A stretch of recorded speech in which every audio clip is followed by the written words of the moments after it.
Hello, everyone. Welcome to Beyond Life Paranormal Podcast. I'm your host, Russell Reynolds. My guest tonight had to reschedule. He is currently driving back from Gettysburg and he's headed home to Las Vegas. So he will be with us next week.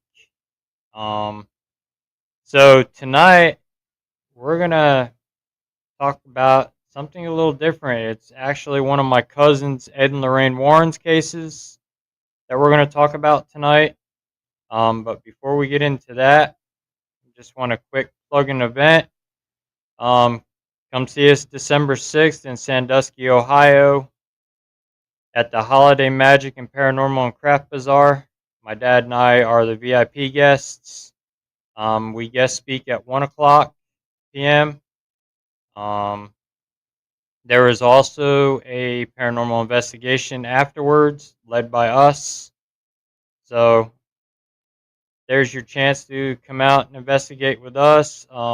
Listen to us talk about some of our topics and demonology and whatever else we can fit in for a whole hour.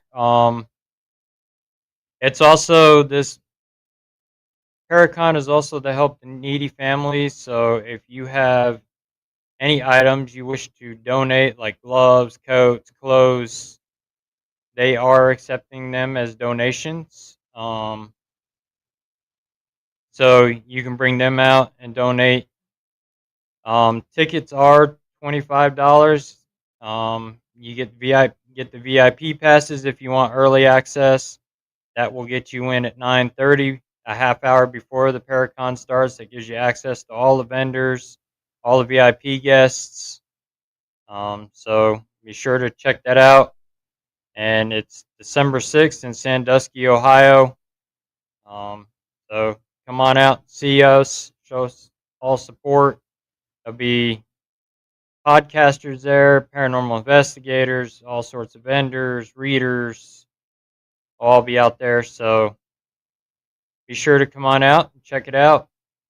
So, um, and that will be our final event for this year that we're booked for. And we've got a bunch coming up next year. So, that being said, we're going to go ahead and get into tonight's show.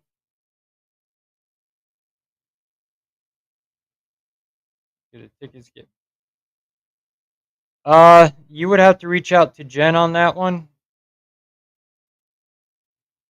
I don't know if they mail them to you or they're electronic. They may be electronic, and they're sent to you through your email. Um, so you might want to check your email on that. I know she said she'll send you receipts either tonight or tomorrow. Um, so yeah, just reach out to her. So without further ado, we're gonna go ahead and get into tonight's show. Tonight's show, we're gonna talk about the exorcism of Frenchie. Many of you know Frenchie from the Nun movies. His real name was Maurice. Hey, Sandy, welcome in. His real name was Maurice Theriault, and many people just called him Frenchie. He lived in New England and Maine. Um, like I said, he was part of, as you remember, this scene from The Conjuring when the actors were doing the lecture in the college and they were hey Granzer, welcome in. Yeah, I'm good. I'm finally back on the mend from being sick. I was down with some respiratory stuff. Um, Week was pretty good.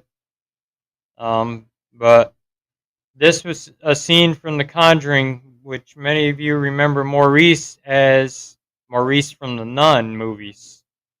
And at the end of the Nun movie, he gets possessed.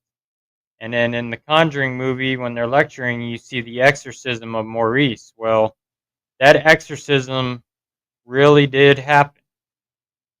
Um, yeah, I'm feeling better. I had a bad sore throat and stuff. It hit me last Saturday when I was doing my show and stuff like that. Um, so this is what the original Maurice Frenchie looked like. Um, the possession of Maurice Theriault as a child. Maurice Frenchie Theriault lived in New England life, suffering long hours working on his family farm and dealing with his father's abusive attitude, becoming more and more violent towards his son as he became older. Frenchie began to ask for help, calling upon anyone who would help him, even knowingly asked Satan to help him. It was also during this time that he witnessed something horrific in the farm's barn that is never explained fully, which is only hinted at as involving sex of some kind. Frenchie was forced to watch and participate in acts. Frenchie began to notice differences in himself. He had increased strength, knowledge of things he had never learned. He eventually left and floated around New England for years. In the spring of 1985, the town noticed something unusual going on with Frenchie. Blood would randomly appear in the house and on Frenchie. His unusual strength continued. The most disturbing activity was Frenchie's bilocation. It was decided that this was a case of possession, and Bishop Robert McKenna was called in and agreed to perform an exorcism. The exorcism was successful. There are still questions about what happened on the farm, in northern Maine. The exorcism of Maurice refers to the case of Maurice Frenchie Theriault, a man believed to have been possessed by a demon, which was investigated by paranormal investigators Ed and Lorraine Warren. The case is detailed in the book Satan's Harvest and is mentioned in the Conjuring universe. Theriault suffered years of abuse as a child, which some suggest contributed to his condition, and an exorcism was performed by Bishop Robert McKenna. The victim, Maurice Frenchie, reportedly endured a difficult childhood filled with abuse, which led him to being help from supernatural forces. Sign of possession later in his life, Theriault experienced unusual phenomenon, including increased strength, knowledge he shouldn't have, and appearance of blood. The exorcism case was brought to the attention of Bishop Robert McKenna, who performed an exorcism that was reportedly successful. Connections to the Warrens, Ed and Lorraine Warren investigated the case, which is also mentioned in their work in the Conjuring film.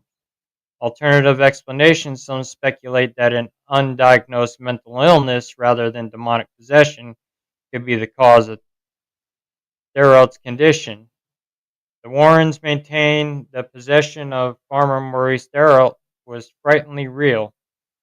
Maurice Theriault would bleed from his eyes during the exorcism, his head split open, and we have that on film, Ed Warren said. Boil eruptions appeared on his skin, and crosses appeared all over his body. 7 years later, Theriault shot his wife and killed himself. And Vera and Patrick, when they played Ed and Lorraine in the scene from The Conjuring 2, his sister denounced the possession as a sham, saying Theriault faked bloody tears and speaking Latin backwards. It was no fake, Lorraine Warren said. Her husband added, if it was a mental illness or a fake, why did tables rise off the floor? We put him in a hospital for 6 weeks and the doctors couldn't explain it. The couple is now investigating reportedly haunted houses near Worcester. They asked that the family and town not be identified.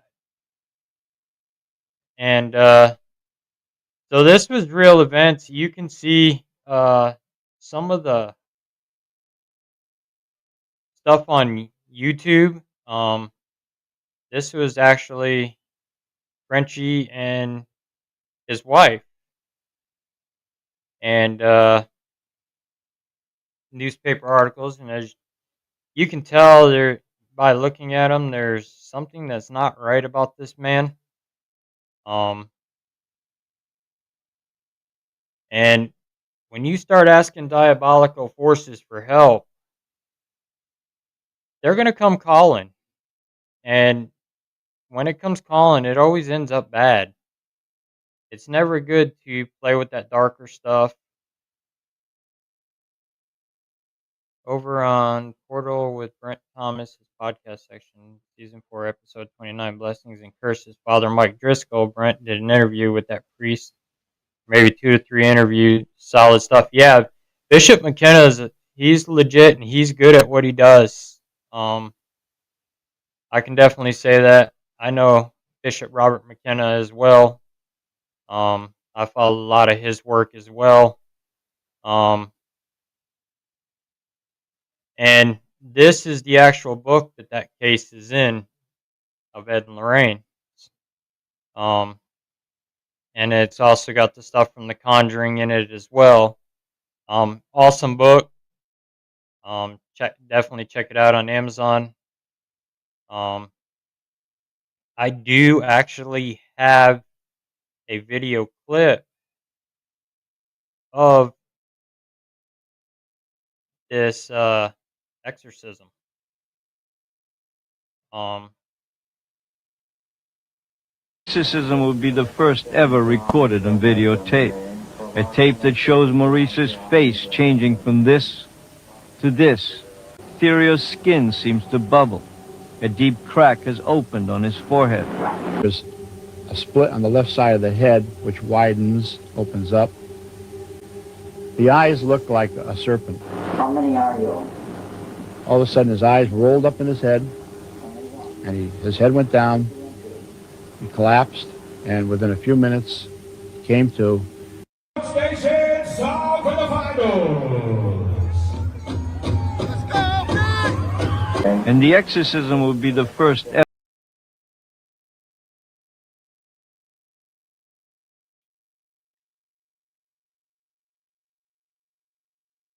so that's a little clip of the exorcism that was performed by Bishop Robert McKenna on Frenchie.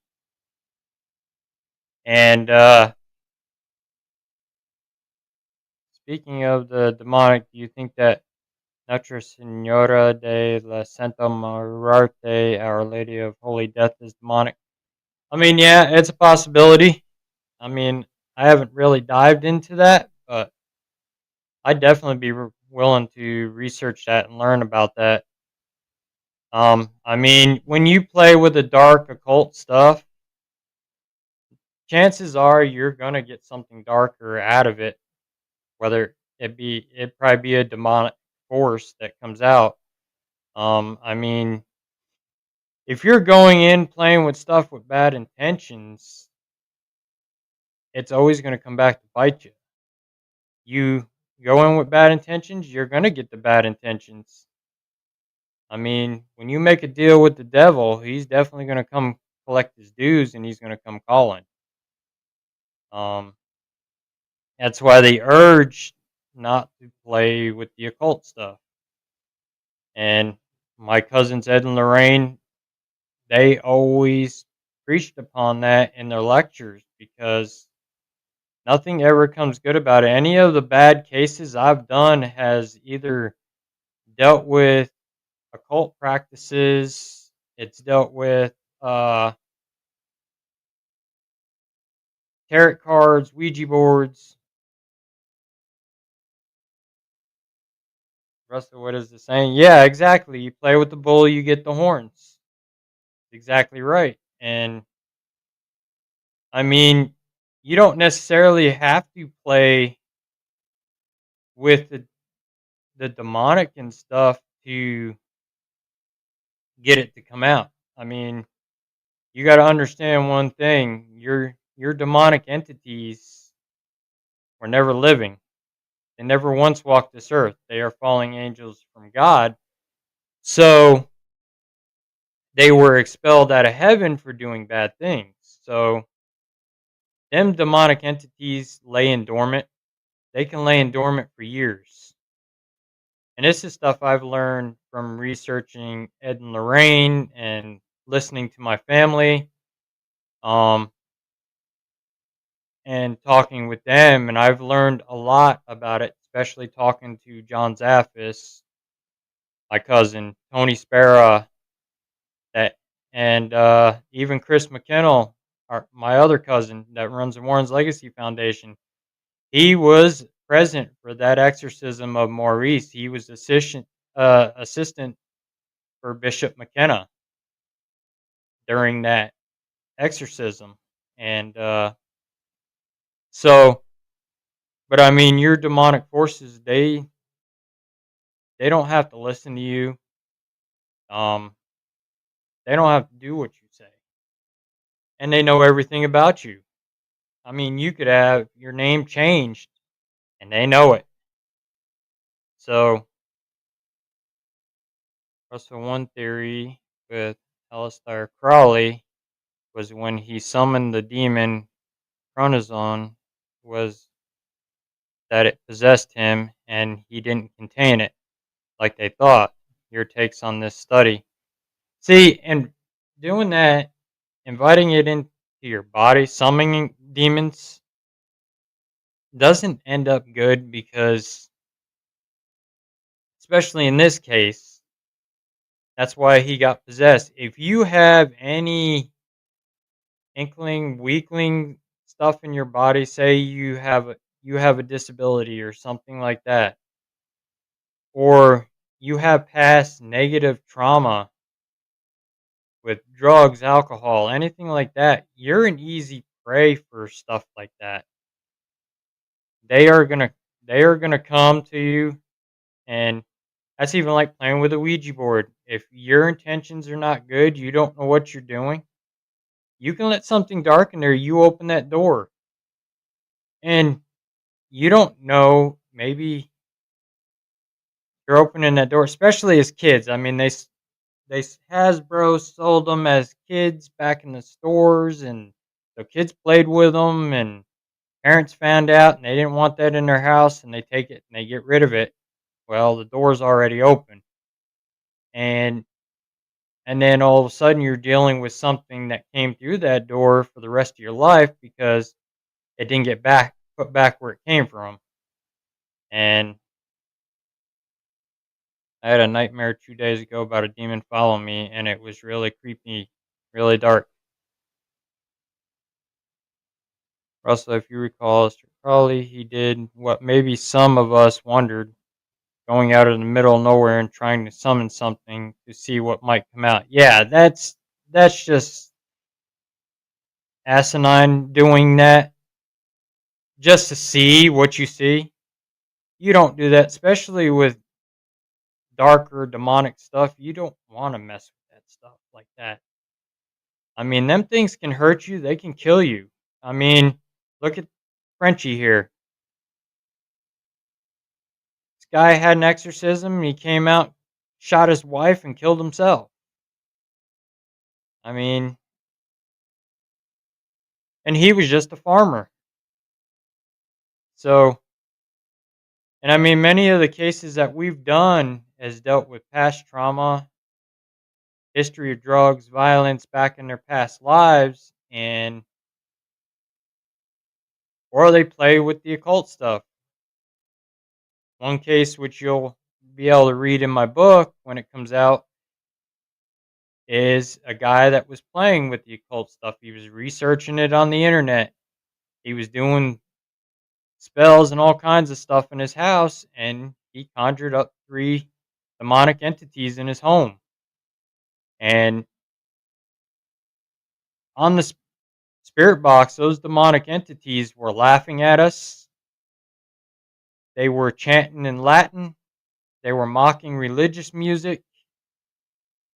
And I've never heard a box do this before. And it took a little bit to get him back on track. And this guy had past history of trauma. I mean, he was on medications. And when your immune system is down and weak, that's when they really come in and they prey on it. And people don't realize that you start playing with this darker stuff and houses and thinking it's fun, it's not fun because you open that door to something, or even mirror scrying. Mirror scrying is another good example. You're hoping to see something because what are mirrors? Mirrors are portals for the other side.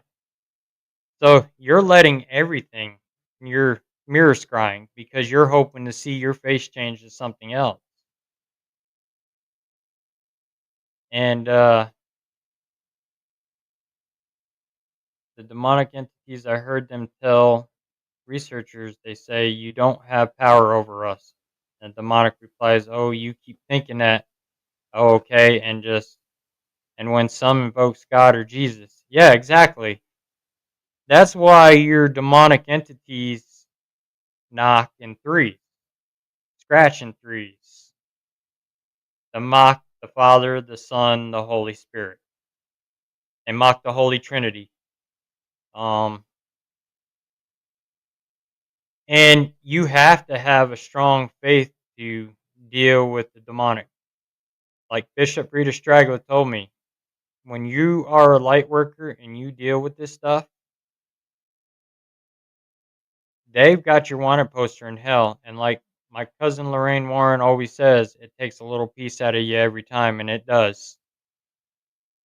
When you deal with something that diabolical and sinister like that, it does take its toll on you, and it will hurt you. The demonic are powerful enough; they will just either laugh at those, or they exactly, yeah, they will laugh at you, and because to them you're a weakling, even though we do have power over them. But to them, we are weak.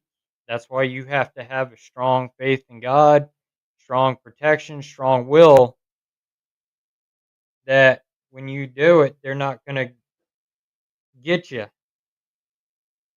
Because if they do, you're weak, they're going to get you.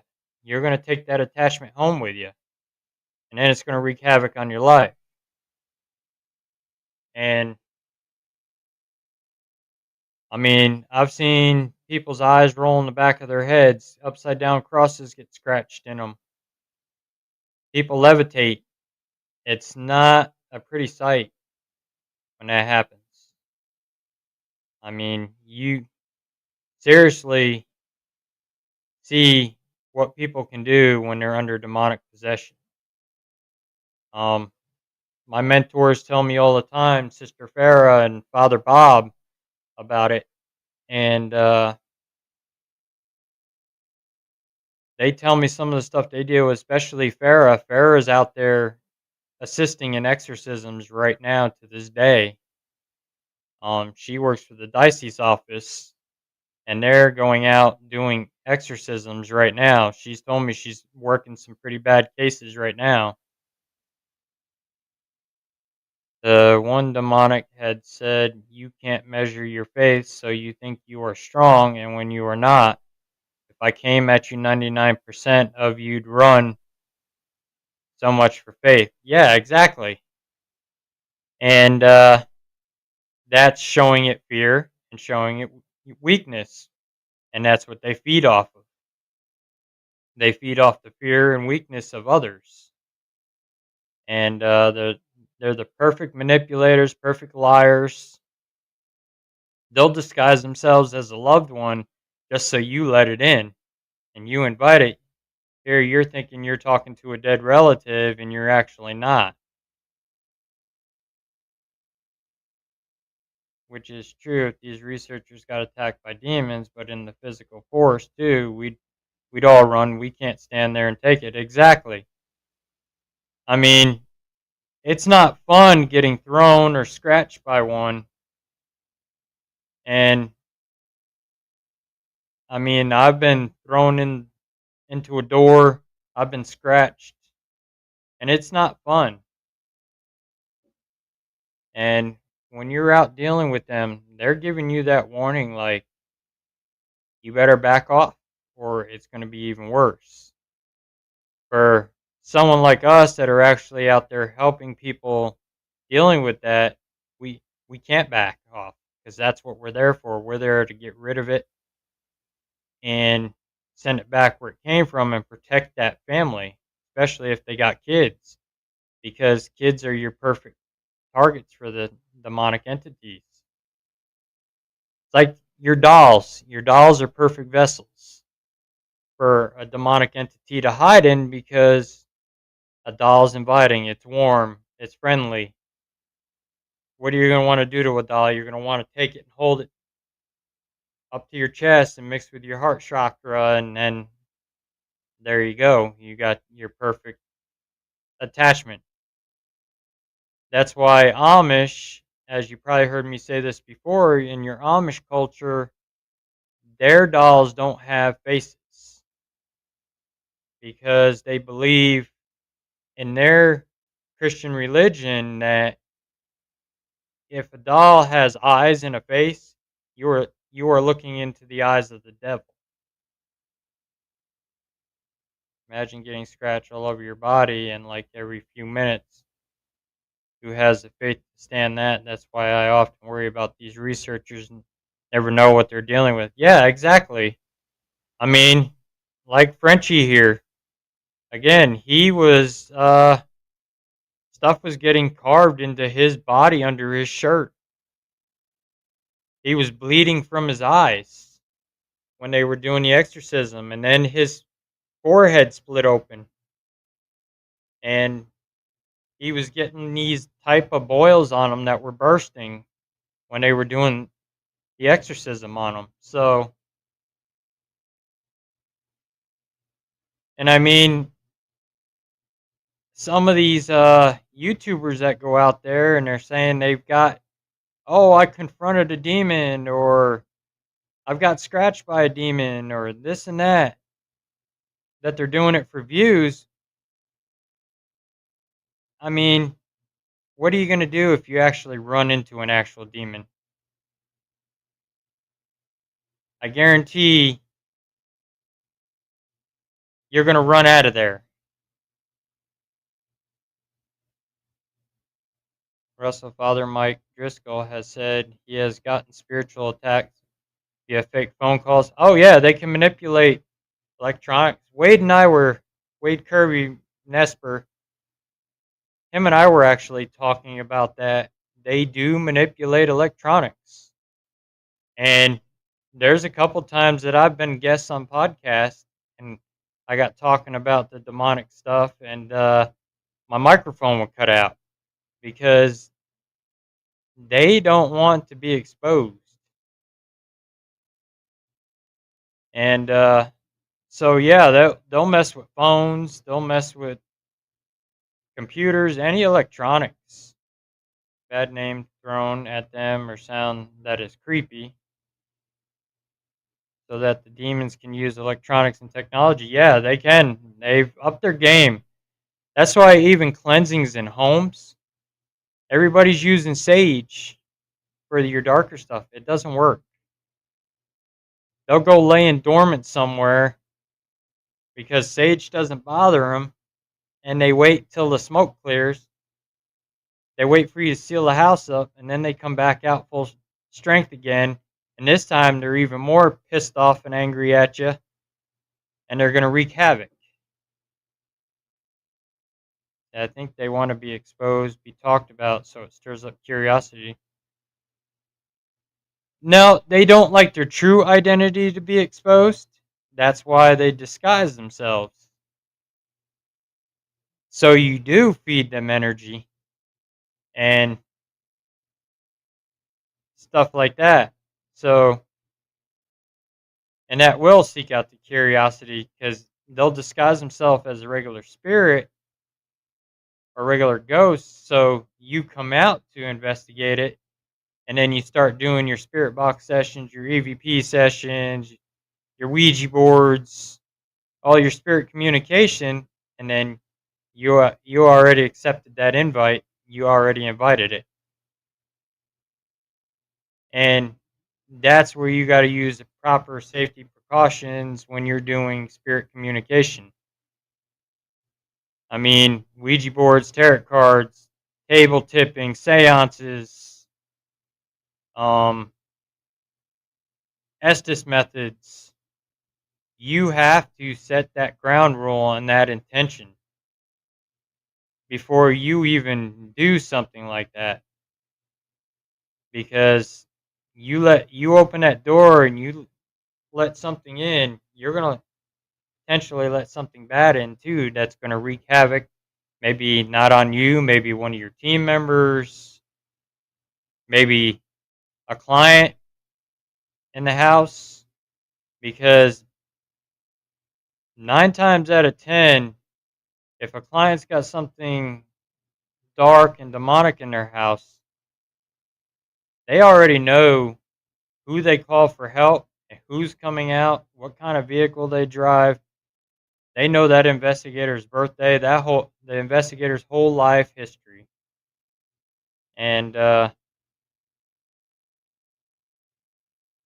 woman I was talking to last night, our phones were pixelating for no reason, and her computer wouldn't work at all. We were not using any ghost hunting equipment at all. Heard the voice clear over the phones. So yes, yeah, exactly. Because they know that client's reaching out for help, and they don't want it because 9 times out of 10 you're going to bring a priest with you, a demonologist, or somebody that's got the experience that knows how to deal with something like that. And one way or another, keep messing with that, they are going to get you. Matter of time and what state they get you in. Yeah, exactly. I mean, they don't just lay dormant in one state, they're all over the world. So, true, Jeanette. Yes, I was shocked when I heard this from Father Mike Driscoll. He said he has gotten attacks from his cell phone and laptop. Yeah. And I mean, like I said several times, I was on podcasts and we were talking about that stuff, and my microphone cut out. Hey, they will hide under your black hat, my guy. Yep. Yep. I mean, they're like Hat Man. Hat Man's known to be evil also. Um, so is the cloak shadow figure with the red eyes is another one. Um,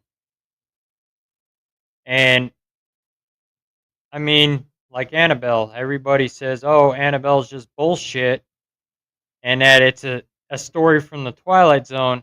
I'm here to tell you, it's no bullshit and it's no story from the Twilight Zone. She is a demonically possessed doll, and I've learned that through family being around Annabelle.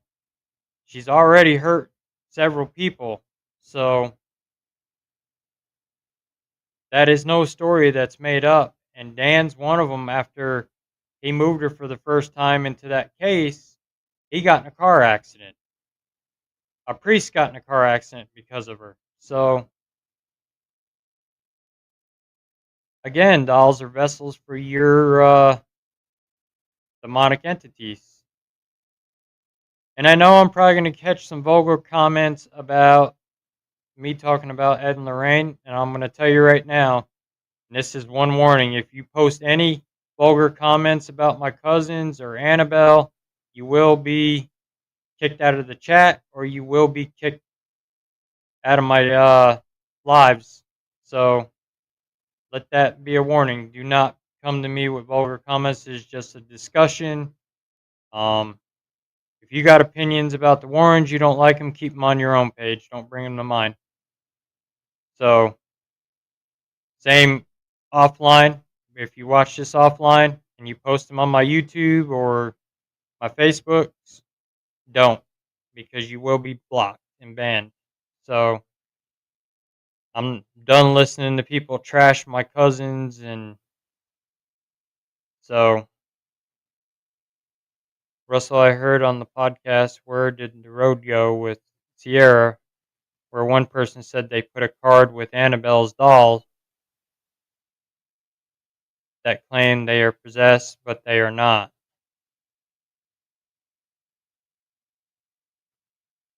I don't know where the person interviewed claimed to have evidence of that, but Sarah said she knew that info too. Kind of wild.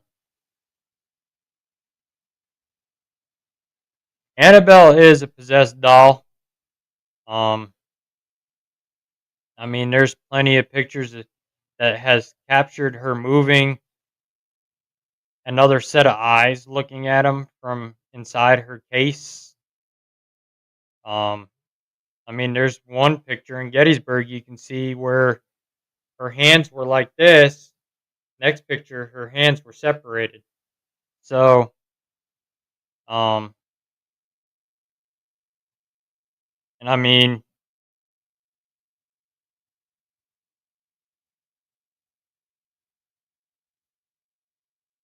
yeah, I don't know if you've heard that too. So I don't know if one is out there doing this.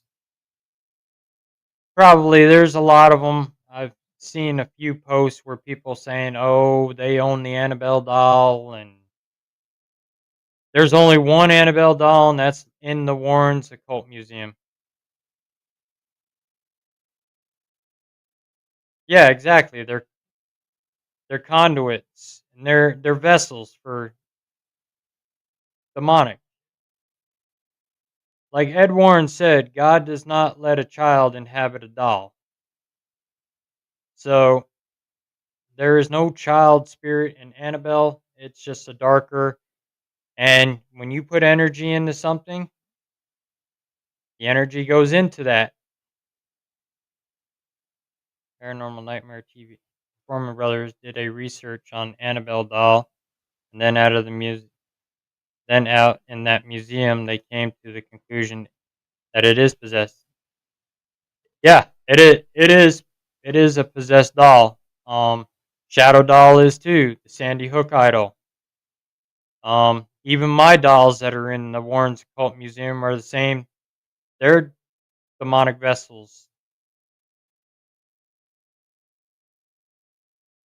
And let's say a person has a doll-like face, yes. And so, I mean, half of that stuff in the Warrens Occult Museum is all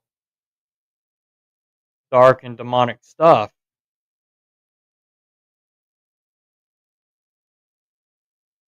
Yeah, I know what you meant, Jeanette. And I mean, when you play with haunted objects, you got to know what you're doing and what you're dealing with. I mean, there's a reason why they're all in cases, even in my cousin John Zaffis' museum. He's got them all locked in cases and stuff. And they have Father Bob come to that museum and bless that museum because it is it is dangerous, some of that stuff. And I mean, we take stuff out of people's houses as well. I mean, we just added another artifact to the Warrens Occult Museum, and that were used in demonic rituals.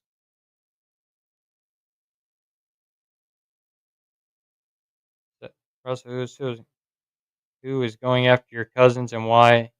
Is it from people or is it? It's just it's people. People believe the lies and the BS that's on the internet that people make up for clickbait views. So you give somebody a story, they run with it when they actually don't know who Ed and Lorraine Warren actually are. And they just want to run their mouths for their views and clickbait junk when they know nothing about them. Only what lies and media made up. And half of these ones that trash them don't even do residential cases. They're either tour guides or they're event hunters or they're thrill seekers. If you do residential cases, there's a thing called client confidentiality. agreements. You are only allowed to post what a client will let you post and give you permission to post. So, and then back then, they didn't have the technology like we do now.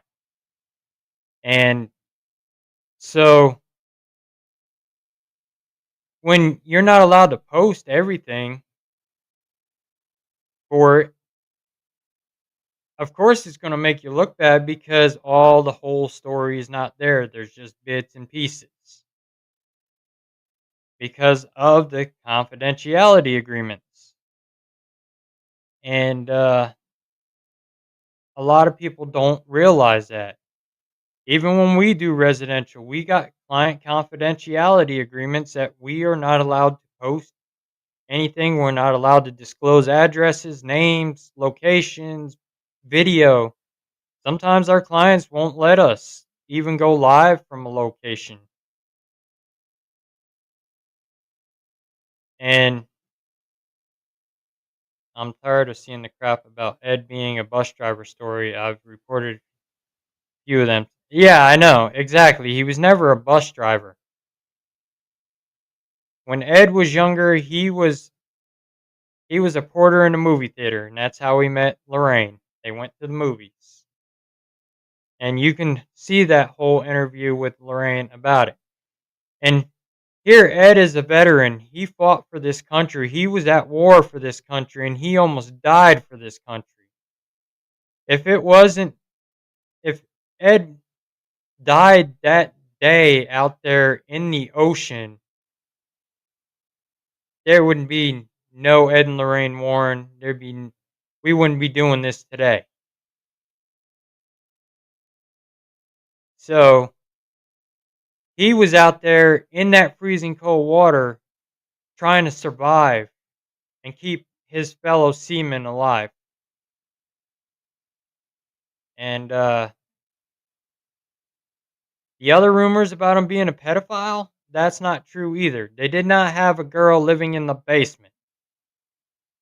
That was the basement was their lecture room and meeting room. And in the tunnel right off the basement is the Warrens Occult Museum. So why would they have a girl living in that basement with the Warrens Occult Museum being right there? That is just stupid. That fire opened up and he swam through. Yeah, exactly. When he watched half of his crew on that ship either burn to death or they froze to death or they drowned. And a lot of them went down with that ship into the ocean. But and people still want to trash them. I mean, they're not here to defend themselves anymore. Leave them be. Let them rest in peace.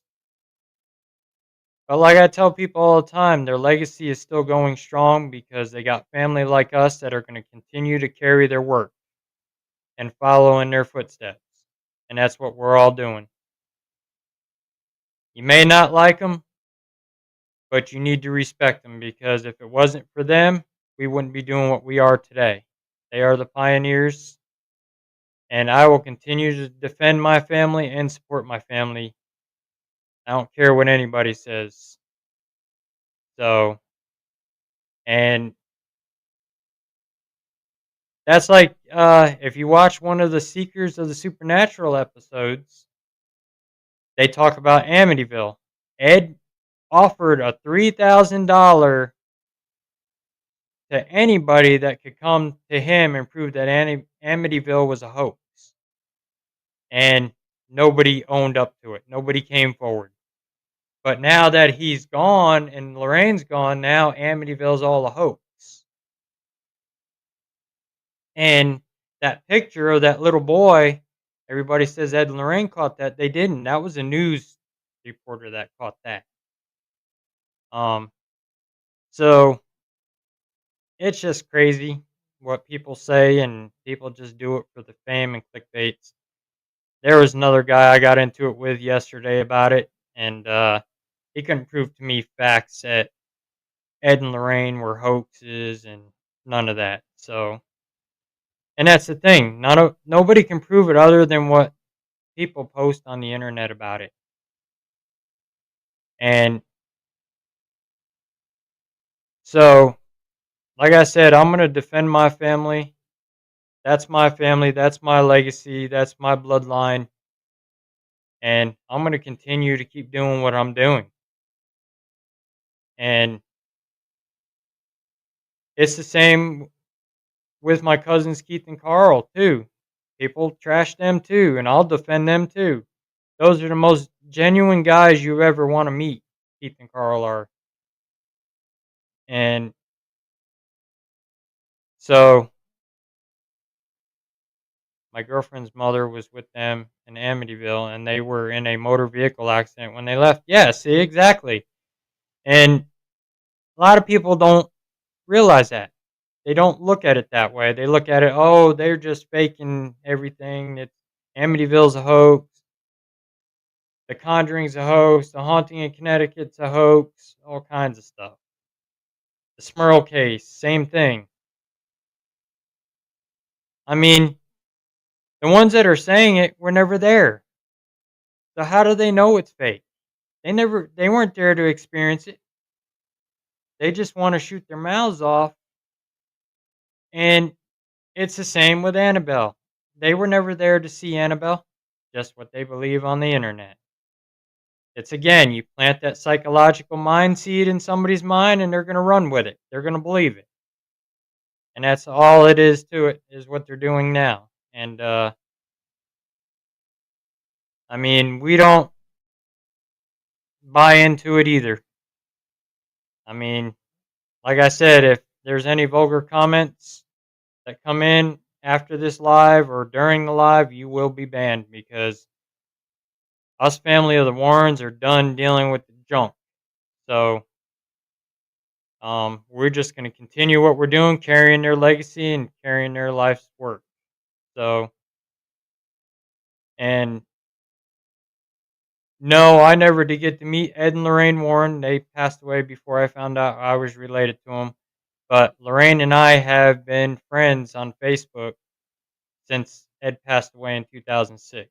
So, and I found out a few years ago doing genealogy of my family and found the connection. And Ed is mine and my dad's blood cousin. So is John Zaffis. Because Ed's sister is John Zaffis' mom. And they were twins. And they are bloodline into my family that goes all the way back to the 1700s in Rhode Island. Connecticut, not a hoax. I came home. I'm still in physical therapy from a car accident. A woman ran off the road into my parking lot, ran over my car after I got back. It's real. Yeah, I know it's real, and I agree with, and I've got firsthand experience from family members that experienced it, that were there, especially this case. I've talked to an actual family member that was there. And if you look back on my podcast with Chris McKinnell, we talk about this case. The same with the haunting in Connecticut. If you watch my podcast episode with John Zaffis, we talk about the haunting in Connecticut and what he experienced in there. Keith and Carl Johnson, same thing with the Conjuring house. And I talked to them about their experiences in the Conjuring house. And they are the ones that called Ed and Lorraine in on that case. The parents didn't reach out to Ed and Lorraine. They reached out to Keith and Carl, who were in college, still on a team. They came out and checked it out, and they knew it was too much for them, so they called in the Warrens because the Warrens were lecturing there at the college. And so, and that's like the Enfield poltergeist case over in England. Everybody says that was a hoax too. Ed and Lorraine assisted on that case. They were liaisons for the church for that case. They didn't. It wasn't their actual case. That was Morris Gross's case, and Ed and Lorraine were just liaisons for the church for that case. And but another one, they say that's a hoax. How do you explain that video of Ed communicating with something in the kitchen and the table sliding across the floor as he's asking it questions? So,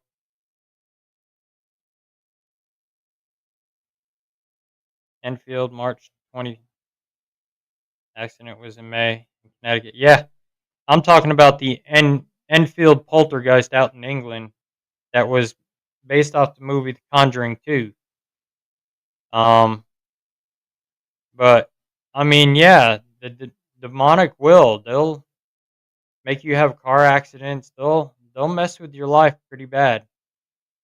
I mean, we always got to risk when we go out and deal with it that we don't bring it home with us.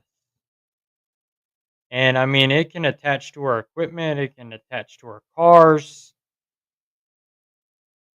and that's a good example of car accidents.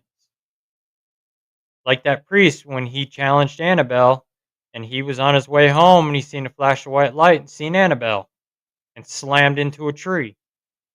Same with the guy on the motorcycle. When he challenged the doll, well, the doll challenged back. And I mean, going to see Annabelle like in the museum, you're you're fine as long as you don't stare at her too long or you don't challenge her. By just taking a picture, you're fine. Um, Same with Shadow Doll. I mean, I've got pictures of Annabelle, the Shadow Doll, the Sandy Hook idol. I've got a lot of pictures of the Warrens Occult Museum. Um, so you're perfectly safe in there. And it's like these other websites that are out there on Facebook that are saying if you're true fans of the Warrens, put yes. Those those sites have no connections with the Warrens. If you look at some of the stuff they post, they have no knowledge of it. They're posting the fake stuff that they find on the internet about them. Like I just seen one the other night that Ed used to slap and hit Lorraine. That is not true. Ed was never violent towards Lorraine. Those two were too much in love with each other. That would never happen. And and they're supposed to be fans of the Warrens, and they post that junk, asking people to say yes if they're fans of them. So those Facebook pages, they're foreign. Boycott them. Just stay away from them because they're nothing but scams. They're just trying to collect money off of monetization on my on the Warren's name and stuff like that. Yeah, Mary, I don't believe that either. Ed would never do that. And I mean, yeah, Ed stand firm to the reporters and the haters, but not to Lorraine. I mean, those two had a bond that couldn't be broken. And I mean, you could see that in their videos and the cases they did. Just watch The Seekers of the Supernatural on YouTube. It shows it right there, their unbreakable bond. And but uh but I mean, it's taken a lot out of him. I mean, look at Ed. He ended up having heart problems after dealing with the demonic stuff for years like that. It does take its toll on you. And so but I suggest you get their book Satan's Harvest. That's one of their best books too. I've got the audio book on that one, and then I've got the Demonologist book also. That is very good. That one, the Demonologist one's got the Smurl case in it. that talks about the Smurl case. I was at their house one day when his nurse was there. Yeah, I know the last few years he really went down. Remember Lorraine was talking about it. I just saw an interview where Lorraine was talking about it, about taking care of Ed and stuff like that. And I seen John's post. He was there when Ed collapsed that day. He was there talking with Ed, and but even people trashing like Tony Sparrow. I mean, Tony's a nice guy. I mean, he's never done anything wrong to me. He's never done anything wrong to my dad. He's always been genuine to us, and people just want to make fun of him and trash him. I mean, he's the type he give his shirt off his back to you. Same with all those guys. I mean, they trash all the Nesper guys too. If you actually met them in person and see how caring and genuine those guys are, you would change your story about them. I mean, Rick, Chris, Wade, even the late Dan Rivera, they're all awesome. They're mentors. They they don't have a mean bone in their body. They're there to educate and keep the passion alive for the Warrens' legacy. And now that they're not going on the road anymore um, with the objects, there'll still be family of the Warrens still out on the road. Us and Staffis is still out there. McKinnell's still out there. So you still get to see some of us family of the Warrens out there. So, um, but even the house, if you're going to go to the house, please be respectful. That is a piece of history. And that house, don't go in there with the mindset, oh, I'm going to call Ed and Lorraine out. And I preach this all the time. Go in there with respect and a good intention, because that's disrespectful if you're going to call Ed and Lorraine out, or you're going to challenge them, or you're going to provoke them, or you're going to do this, do that. You start feeding that negative energy, and that you're going to wake up downstairs, that museum down there. And then that's not going to be good. You start waking some of them items up down there, that's not going to be very good. I mean, the Shadow Doll's already shut down a power grid, so that shows you how strong that Shadow Doll is. And look what Annabelle's done to a few people. And before you say it, no, she did not have her hand in Dan passing away. So that's another rumor that's going around, that went around after it happened. That is not true. So everybody, the media really blew that one up. So they figured, oh, Annabelle's on tour. They could get their clickbait stuff. That's not true. So, but if you're gonna go with the good mindset and respect the house, respect that museum down there, because that stuff is not friendly. Including the stuff I've got in there is dangerous. You start provoking my dolls that I got down there,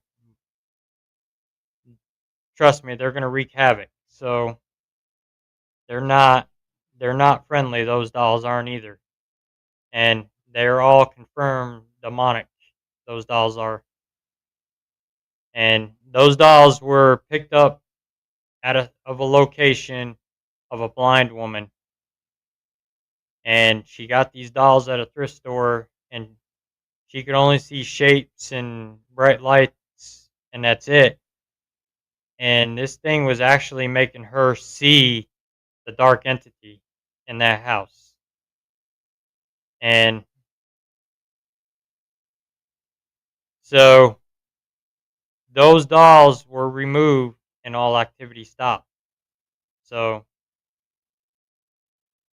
and those dolls are now locked away in the Warrens Occult Museum.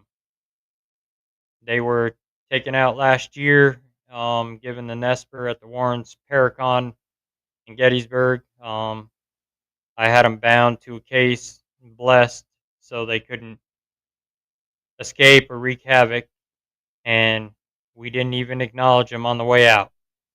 So one of my dolls is in there. Good, yeah, that's a good place for it, under lock and key. And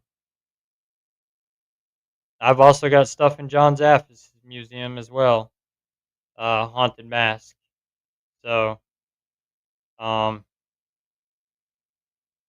that thing was an interesting mask. It was a ritual mask carved out of wood, and that was wreaking havoc in somebody's house. And the house, they got the fire department and the cops called one night because somebody reported a gray looking cloud that looked like smoke coming out of the house one night. So they thought the house was on fire. Cops, fire department show up, there's no fire. The owner of the house was laying in bed one afternoon to take a nap. Granddaughter was laying in her room in her bed. Well, grandma wakes up to something in her face trying to enter her mouth. And so she couldn't move, couldn't scream, nothing. But it never did, was able to enter.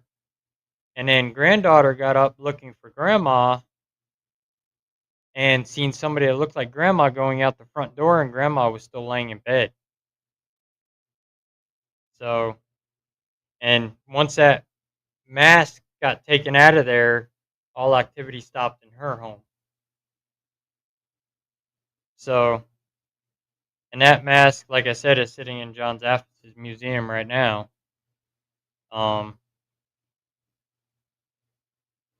But I mean, again, going back to Frenchie, for anybody who just joined us, we were talking about the exorcism of Frenchie, which is, his real name is Maurice. Many of you know him from the Conjuring movie, where Vera and the other guy that was playing Ed, they were talking in the college, doing a lecture.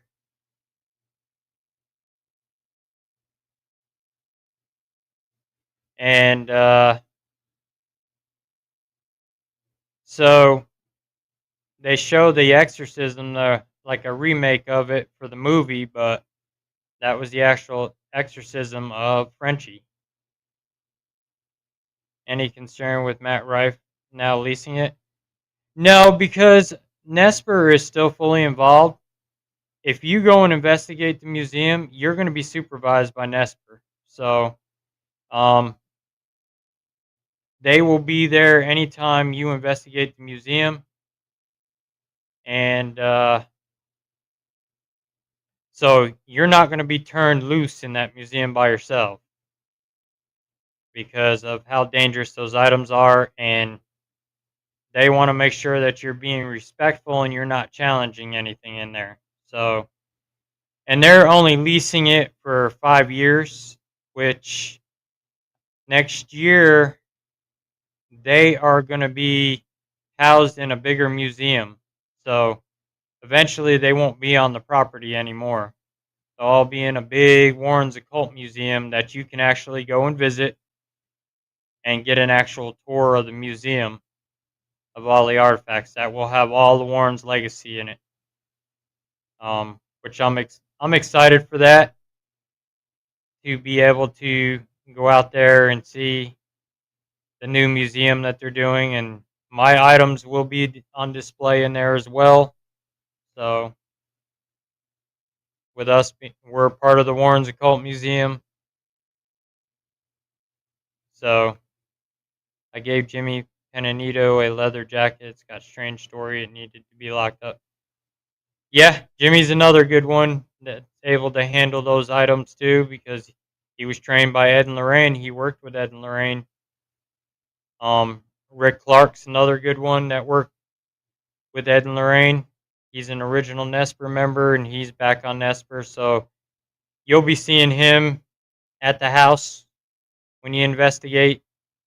So when you're down in the museum. And so he was mentored by both of them, Ed and Lorraine. Jason McLeod is another original Nesper member that was mentored by Ed and Lorraine. Um, Wade Kirby. And Wade's a ball full of knowledge. When you meet Wade, you'll love Wade. He's just an awesome guy, and he knows a lot about that museum.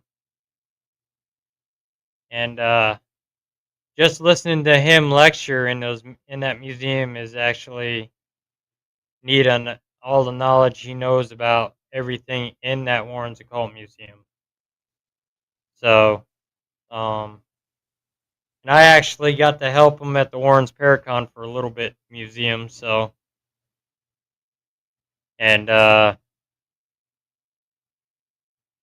we were talking about a bunch of stuff, and you can see I've got podcast episodes on my YouTube channel with interviews with some of the Nesper guys, with Wade, Dan, Tony. And if you want to learn more about the demonic, watch my interview with Tony Sparrow. We talk a lot about the demonic and what he's learned from Ed and stuff like that. And so, and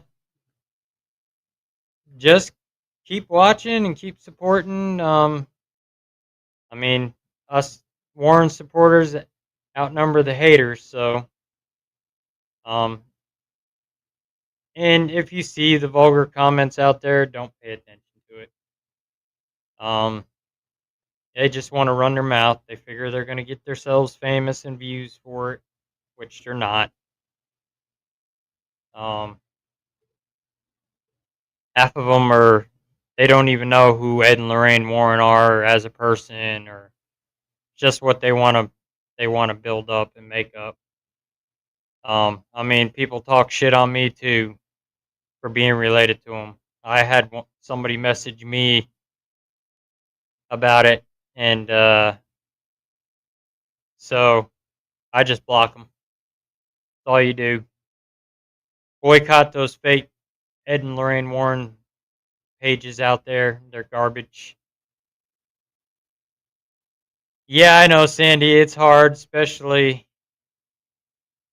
with you being good friends with them, and it's hard to see them get trashed the way they are because they're not here to speak up for themselves. And so, um, that's another reason why I fire back at some of them. And there's some of them you just pick your battles. Some of them you just learn to leave it alone because they're not they're not going anywhere. The ones that are just doing it, that are just, and you look at it, a lot of them that don't have very many followers either. So they figure Trash Ed and Lorraine, oh, I'll gain following. All you're gonna gain is just the ones that hate the Warrens, and there's more followers of the Warrens than there are haters. So it balances out. So I don't pay attention to it either. Um, Also, if you want to see a full video of that exorcism on Frenchie, the Paranormal Files on YouTube, he does a whole episode of that exorcism of it. Um, so, but I mean, yeah, the demonic's rare, but it's real. It's out there, and these people with all the negative stuff going on and the negative comments that they say about Ed and Lorraine, they're just feeding the demonic too. So,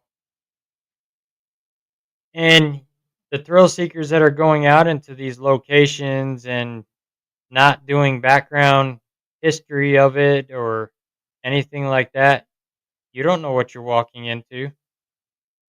I mean, your prisons are a hotbed for negative energy because of, especially violent ones, that inmates.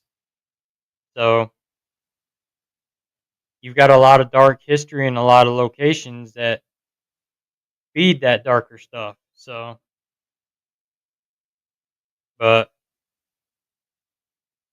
so, yeah, just keep following our page. Again, come see us in Sandusky, Ohio, December 6th, and we will be out there guest speaking at 1 o'clock. Um, we'll probably be talking about residentials for people that want to get into helping people in the residential cases. We'll probably talk a little bit of demonology and talk about our family, the Warrens, out there too. If you're looking for any shirts like you see in my picture there, the legend shirts, um, reach out to Jason McLeod. He's the one that makes them. Um, so, but yeah, that's going to be a good Paracon. There is a paranormal investigation afterwards that is led by us. And I believe she's also talking about a VIP breakfast. Um, stay tuned for that. Check out Eclipse Paranormal's website. And if you go to the three bars up on top, you'll see where it says conventions. Click on that, and you'll see the Holiday Magic one. Click on that, and that's where you get your tickets. You can get VIP access early passes where you can get in the door at 9:30 and have access to all the vendors 30 minutes before the doors open. So gives you 30 minutes to come talk to us out there and anybody that's going to be there. There's going to be several VIP guests out there besides us. Vendors, there's podcasters out there, readers, paranormal groups. So, and I haven't heard yet on the location where the paranormal investigation is going to be. So I'm waiting to hear on that. I know Jen's still working on details. So, um, and it's coming up soon. Um, let's see, we've got 1, 2, 3. We're 4 weeks away from it. So it's hard to believe it's already 4 weeks away. And like I said, that'll be our last event for the year. We're gonna work some residentials back here in Missouri that we got to do. And one down south. So, and then that'll finish us up till next year. I know next year we're already confirmed for Firelands in April. We're also confirmed.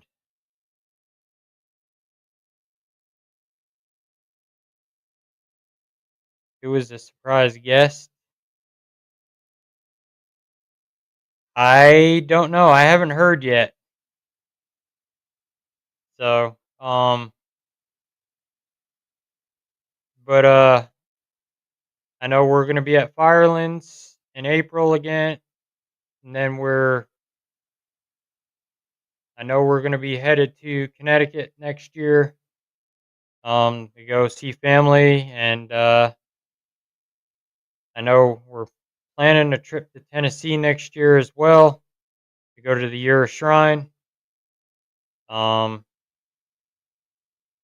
we're waiting to hear. We're supposed to be at Crypticon next year in Kansas City, and that'll be at the end of June. And then I'm trying to think of some of the other ones. And then our next one it'll be September in uh, Caney, Kansas at Bordertown Paracon again. And then October, we're at Rock Island again. And then Legends and Squatches the weekend after Rock Island. And we're doing the movie theater haunted house again next year. So we got a next busy year coming up. Plus, we're going to be doing some events with Get Haunted Midwest as well. So stay tuned for that. Um, we're waiting to hear that will be next year because of our busy schedule. They just did a few events this year just to get their feet wet. So, but also be on the lookout. We got merch coming soon. We'll have shirts and stuff. I'm hoping I'll have some before the Paracon in December.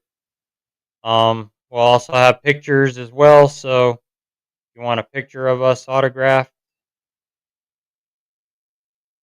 we should have them there in December as well. Um, the movie's coming along good. Almost done with it. So I ended up writing two other ones, two paranormal movies as well. Um, and then I've got that big one, Hell in the Woods. That's gonna be a big horror movie. Um, so, but with that being said, we're gonna go ahead and get ready to wrap up. Um, and call it a night. I may come on tomorrow night. I don't know. My dad's not feeling well. We were talking about possibly doing a podcast tomorrow night. We'll see how he's feeling as well. If just watch the page for the advertisement. If we do come on, I will advertise it. Um,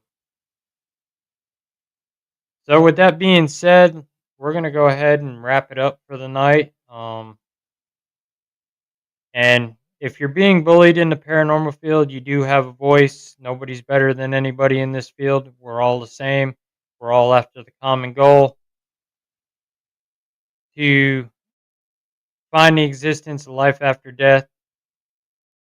Stop with the bullying. Stop with the egos. There's nobody better than anybody in this field, and it's out of control.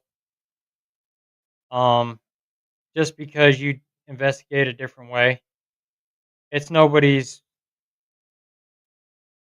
way to judge anybody for it. I mean, we were all newbies once. Take them under your wing. Teach them the right way. Our last case that we did, I seen an 11-year-old boy that wants to be a paranormal investigator, and how fascinated he was to learn what we do. And I was actually working with him at that location, showing him some stuff, talking to him. He was asking me questions and to see his interest. Now, that's our future. Don't show him, oh, it's okay to bully and be an asshat. Show him, hey, this is a good field to get into. Not show him, oh, hey, I have an ego. I'm better than you. I'm better than this one. I mean, nobody's better than anybody. So, I mean, if you've seen us online, seen the pictures, you saw my good friends Penn Paranormal out of Kansas. We demonstrated how teams can work together at locations and there was no ego. We worked together in sync as a team. And this was our first time actually meeting together and teaming together. And we worked just like a well oiled machine that night, investigating. There was no judgment. We all did our thing. We all learned from each other that night. And that's how it should be. We should all learn from each other, not bash each other. And we should go out there, have fun, help people, teach people, educate people, not bully and trash people. I mean, just because you got a little bit of fame doesn't make you better than me or anybody else. I've been doing this 31 years. Look, I'm related to famous people. I'm related to the Warrens. I'm related to Keith and Carl Johnson. I'm related to Vincent Price, Boris Karloff, George Washington. I mean, I'm not better than anybody else out there. I'm just me. And that's all I'll ever be. I'm not out to outdo anybody. I'm not out to stab anybody in the back or screw anybody over. I just do me. I stay humble. I'm here to help people, and that's what God gave me to do. And my dad is to help people. And that's what we do, and that's what we'll continue to do. We just can't help it that people are jealous of us and want to start drama with us. And hey, that's your thing. But like I tell people, there's no ego here with me. I'm just a down to earth guy, and I'm here to help people. I'm here to educate, teach people, and that's all I'm going to do. So, with that being said, everybody have a good night. My guest will be on next week. That was supposed to be on tonight. Michael Gagliano. He is currently driving from Gettysburg back to Las Vegas. So he didn't think he would have good service where if he stopped in New Mexico. So I told him we'll go ahead and reschedule it for next Saturday. I may push the podcast back next Saturday a little later, depending on what time I get home, because many of you that know me know I deer hunt, and uh, next Saturday is the opening day of Missouri deer season, so I will be out in the woods early in the morning. And I will be sitting all day, so I probably won't be back in till about 6 p.m. And I got to drive home from a buddy's house, so my podcast may be on a little later than usual. So, um, and I probably won't do a 2 hour. I'll probably just do an hour, maybe. We'll see. Um, and depending if I tag out opening day. If not, it'll probably only be an hour because I'll have to get to bed to get back up early the next morning. So, that being said, God bless everybody. Thank you for tuning in tonight. I hope you guys enjoyed the show. Um, we'll probably do some more of Ed and Lorraine's cases on my show and stuff, go over it. And so, that being said, everybody have a good night. Stay safe out there, anybody that's investigating tonight. Um, and we will see you all next week. Everyone have a good night. God bless. See you soon.